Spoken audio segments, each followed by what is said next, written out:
watching KTVE NBC 10, your Arklamas news source.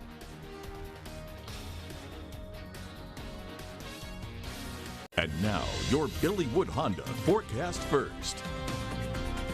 Starting off all clear across the Arklamas, we are tracking a few passing clouds down to our south across central and southern Louisiana. High pressure has started to move off to the east, and we'll see winds stay calm today, and patchy frost will also be possible this morning. Temperatures starting off in the mid to lower 30s, so definitely bundle up as you're heading out the door. But with all the anticipated sunshine, we will warm up to the mid 60s, and we'll see a few passing clouds for this afternoon, being nice and mild as we warm to the mid 60s for daytime highs. Here's a look at the I-20 traffic cameras at 5 o'clock this morning. Pretty quiet out there, no backup delays to report. Getting a green light for your morning commute. Definitely got the sunglasses and of course that warm coat. We're currently right now at 32 degrees in El Dorado, 33 in Ruston, and 38 in Monroe. Now, as we go throughout the rest of this week, we will start to see clouds building tomorrow, and by Friday we could see some scattered showers that will begin to pop back up, and another big cool down is expected as we head into this weekend. That's your forecast first. NBC 10 News Today starts now. Live from the NBC 10 Broadcast Center, this is your Arklamas news source. Voted Best Newscast and Best Weather by the Louisiana Association of Broadcasters. This is NBC 10 News Today. Good morning. Thank you for waking up with us. I'm Abby Price. And I'm Mackenzie Jonigan. New this morning, a consultant has been hired in the potential search for a company to buy and operate Glenwood Regional Medical Center. A recent study ranks Monroe as #1 in the U.S. for the highest percentage. And NBC learned yesterday William Barrow has been hired to represent Hospital Service District #1. Stewart Healthcare currently owns the hospital, but have had issues recently paying accounts and have also issues with supplies. The Louisiana Department of Health and Hospitals does have a presence at Glenwood to ensure patients to still receive quality care. We will continue to update you on this story on air and online.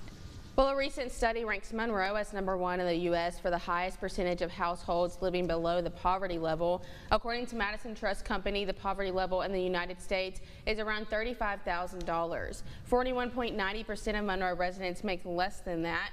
This ranking makes the city one of the poorest cities in the country. This report comes during the challenges of price inflation in food, clothes, and other basic necessities.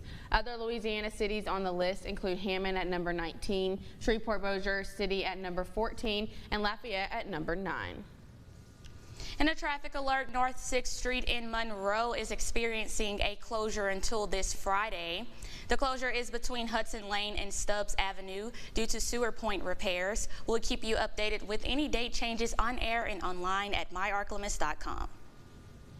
Well, moving over to some crime news now. West Carroll Parish man has been accused of burglarizing the Pioneer Fire Station. 32-year-old Robert E. Hooker of Pioneer was arrested on Thursday and February 1st after being discovered in the Pioneer Fire Station. According to deputies, a witness entered the fire station to check on things and observed Hooker dressed in full turnout gear. He allegedly entered the fire station without permission or knowledge of any of the fire officials and left the fire gear at the fire station, but allegedly stole an ignition key to a van inside the station. Hooker was arrested and charged with criminal trespass and simple burglary. Out of Arkansas, terror in East Camden Monday night as gunshots sent students at a residency hall on the SAU Tech campus into cover. Law enforcement and emergency responders quickly sprang to action to take control of the situation. NBC 10's J.W. Meisenheimer visited the campus and has more. Panic filled the halls of this dormitory last night as gunshots filled the air, injuring one and sending authorities on an ongoing investigation. The shooting occurred at around 10:30 p.m. behind the Highland Park Hall on the SAU Tech campus. The campus was immediately put on lockdown. 2 non-students were involved in an altercation that erupted into gunfire. We had a joint effort with our SAU Tech campus police, SAU campus police, the Calhoun County Sheriff's Department, and the state police. A man who is not a student was injured during the event. He was treated for non-life-threatening injuries. You know, as a college, when situations like this occur, you know, the most important thing for us is making sure that our students are safe. And as a result of this situation and the amount of police presence that we have, we were able to secure the scene and make sure that our campus was safe. We locked the campus down immediately after it happened, and made sure that that the campus was safe before we came out of lockdown. At this point, there's no imminent threat of any type of retaliation because this was an isolated an event, and these were non-students that were involved in it. Campus authorities urge anyone with information related to this incident to please contact the SAU Tech Campus Police. Reporting in East Camden for your ArkLaMiss news source, I'm J.W. Meisenheimer. And back here in Louisiana, today will begin the public hearings for the potential sale of Blue Cross and Blue Shield Louisiana to Elevance. The proposal has drawn criticism from lawmakers who feel the deal would harm the nearly 2 million policyholders across the state.